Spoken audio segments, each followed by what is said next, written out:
কার্যকর হয়েছে জ্বালানি তেলের দাম বৃদ্ধি এবং সরবরাহ পরিস্থিতি নিয়ে বিস্তারিত দর্শক আপনাদেরকে আমরা জানাতে চাই। রাজধানীর আসাদ গেট এলাকা থেকে আমাদের সঙ্গে যুক্ত আছেন সহকর্মী সানি মৃধা এবং বিজয় সরণি থেকে যুক্ত রয়েছেন সহকর্মী রাব্বি আল রাহিদ। শুরুতেই যাচ্ছি সানির কাছে। সানি, কেন রাজধানীর অধিকাংশ ফিলিং স্টেশনে জ্বালানি সরবরাহ আসলে বন্ধ রয়েছে এই মুহূর্তে, এবং দাম বাড়ানো নিয়ে যারা ভোক্তা রয়েছেন তারা কি বলছেন, বিস্তারিত জানাবেন। তন্ময়, আমি দাম বাড়ানোটা নিয়ে আপনাকে শুরু করতে চাই। সেটি হলো এখানকার যে শিক্ষার্থী বা যারা বিভিন্ন পেশার কর্মজীবী রয়েছেন তাদের সাথে দাম বৃদ্ধিটা নিয়ে তারা কথা বললাম। তারা আমাদেরকে যেমনটা বলল যে এমনিতেই এই তেলের সংকটে দীর্ঘ লাইন, দীর্ঘ অপেক্ষা, এর মধ্যে প্রতি লিটার অকটেন ডিজেলে 15 থেকে 20 টাকা দাম বাড়াটা কিছুটা তাদের এই প্রতিনিয়ত নিত্য প্রয়োজনীয় জিনিসও কিন্তু সেই দামটা পড়বে এবং তাদের প্রতিদিনের যে একটি চাহিদা থাকে সেটিতেও কিন্তু একটা প্রভাব পড়বে বলে আমাদেরকে তারা বলেছে। এটা বলেছে যে এত দাম বেড়েছে, 1 লাফে 20 টাকা থেকে 15 থেকে 20 টাকা বেড়েছে, এটি তাদের কাছে অতিরিক্তই মনে হয়েছে। এর বাইরে আমরা যেমনটি দেখছিলাম, অনেকে বলছে যে বৈশ্বিক বাজারের সামঞ্জস্যতা পূর্ণতা করলেও আরেকটু কম করলেও হয়তো তাদের জন্য একটু ভালো হতো। যেহেতু বিশ্বব্যাপী এটা তেলের সংকটটা আসলে বৈশ্বিক সংকট, এর ফলে কিন্তু তারা বলছে যে যদি বাড়ার পরও যারা যেন সরকারকে এই বিষয়টা নিশ্চিত করতে তারা যেন স্বাভাবিক প্রক্রিয়ার মাধ্যমে তেল সরবরাহটা পায়। যেহেতু তারা যে দামটি বাড়িয়েছে এটার সাথে মানিয়ে নিয়েও তারা স্বাভাবিক প্রক্রিয়ার মাধ্যমে কিন্তু তারা তেল সংগ্রহ করতে আগ্রহী কেউ। এর বাইরে যদি আমি বলি, আমরা 12টার আগে এখানের কিছু পাম্পে এসেছিলাম।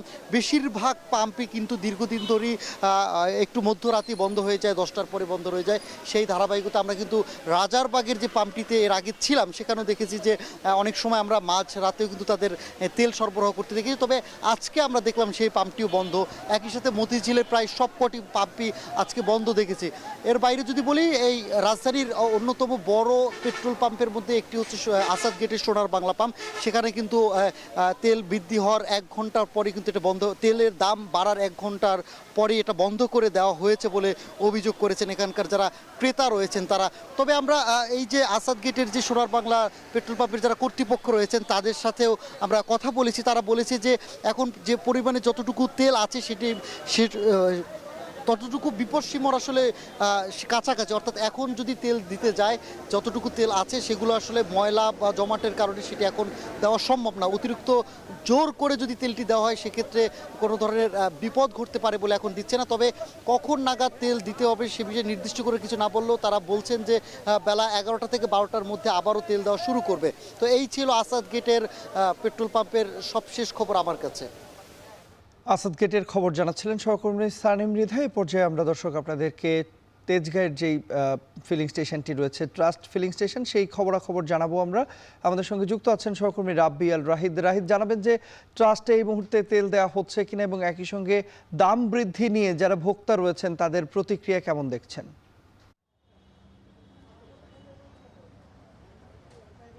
তন্ময়, রাত 11টা থেকে শুরু করে এ পর্যন্ত রাজধানীর বিভিন্ন ফিলিং স্টেশনগুলোতে ঘুরেছি। প্রতিটি ফিলিং স্টেশন বন্ধ রয়েছে, শুধু একমাত্র খোলা রয়েছে রাজধানীর এই ট্রাস্ট ফিলিং স্টেশন, যেটি সেনাবাহিনীর তত্ত্বাবধানে নিয়মিতই তেল দেওয়া হচ্ছে। এবং আমরা ট্রাস্ট ফিলিং স্টেশনে আসার পর এখানে যেসব বাইক রাইডাররা রয়েছেন এবং যারা রাইড শেয়ারিং করেন এবং যেসব গাড়ি রয়েছে তাদের সঙ্গে আমরা কথা বলেছি। তারা যেটি বলেছেন যে আসলে তারা কেউ 8 ঘন্টা, কেউ 9 ঘন্টা, কেউ 10 ঘন্টা ধরে এখানে দাঁড়িয়ে রয়েছেন তেল নেওয়ার জন্য, বাট তাদেরকে তেল দেওয়া হচ্ছিল না। বাট যখন থেকে দাম বাড়িয়েছে মধ্যরাত্রি বা রাত্রি 12টার সময় থেকে, তখন থেকে তারা তেল পাচ্ছেন এবং খুব দ্রুত তাদেরকে তেল দেওয়া হচ্ছে। এর আগে যেখানে এক একটা বাইকে তেল দিতে 2 থেকে 2.5 মিনিট সময় নিয়েছে এখানকার পাম্প মালিকরা, সেখানে এখন বর্তমানে প্রায় 30 সেকেন্ডের মধ্যে তেল দিচ্ছে এমন একটি অভিযোগ এসেছে, যার কারণে আসলে আমরা দেখতে পাচ্ছি যে লাইনটা অনেক ক্ষেত্রে কমে যাচ্ছে। এবং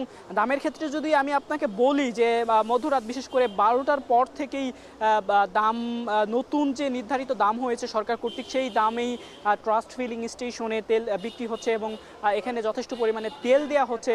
তবে এই তেল যে দেওয়া হচ্ছে তারপরেও যে দাম বৃদ্ধি পেয়েছে, এই দাম বৃদ্ধি নিয়ে জনমনে এক ধরনের প্রশ্নের সৃষ্টি হয়েছে। তারা যেটি প্রশ্ন করছেন যে আসলে যেখানে বিশ্ববাজারে তেলের দাম কমেছে আর সেখানে বাংলাদেশে কেন তেলের দাম বেড়েছে। আপনি জানেন তন্ময়, হরমুজ প্রণালী ইতিমধ্যেই ইরান এবং মার্কিন যুক্তরাষ্ট্রের মধ্যে একটি চুক্তির ফলে খুলে দেওয়া হয়েছে, যার কারণে আসলে তেলের দাম বিশ্ববাজারে তেলের দাম যেটি কমে গিয়েছে, যেটি আমরা জানতে পেরেছিলাম সকালের দিকে।